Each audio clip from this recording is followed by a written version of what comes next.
Sa femme est condamnée à la prison pour un meurtre qu'elle affirme ne pas avoir commis. Alors son mari va prendre une décision complètement folle, la faire évader. John Brennan mène une vie tranquille avec sa femme Lara et leur jeune fils Luke. Mais un matin, leur bonheur vole en éclats.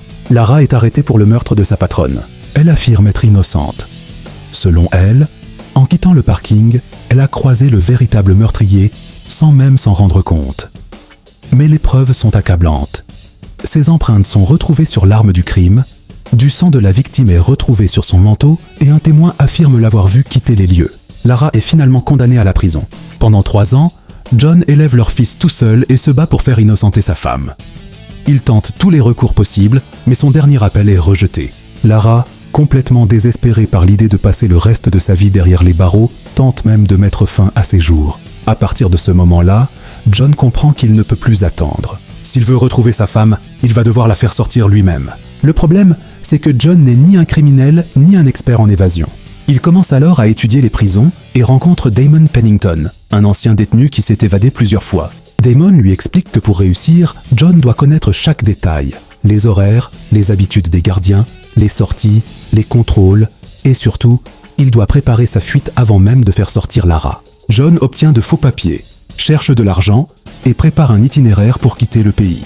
Mais alors qu'il pense avoir encore du temps, il apprend une terrible nouvelle. Lara va être transférée dans une prison de haute sécurité dans seulement 3 jours. John doit donc accélérer son plan. Pour financer sa fuite, il se retrouve même à voler l'argent de trafiquants de drogue.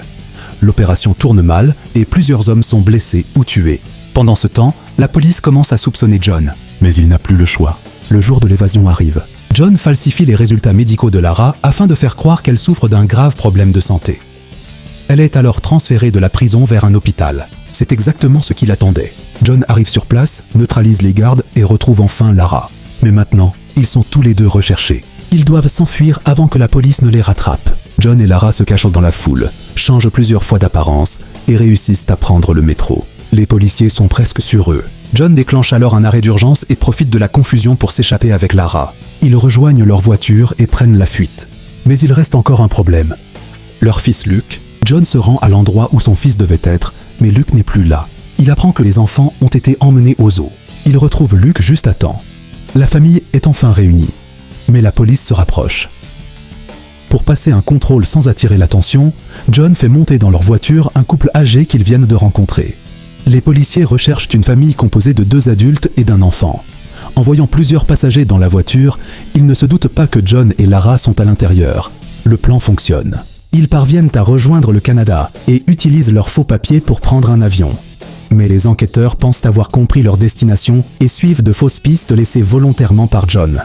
En réalité, la famille se dirige vers le Venezuela et ils réussissent à quitter le pays. Pendant ce temps, les policiers reprennent l'enquête sur le meurtre de la patronne de Lara. Un détective commence à reconstituer la scène du crime et comprend finalement que Lara disait peut-être la vérité.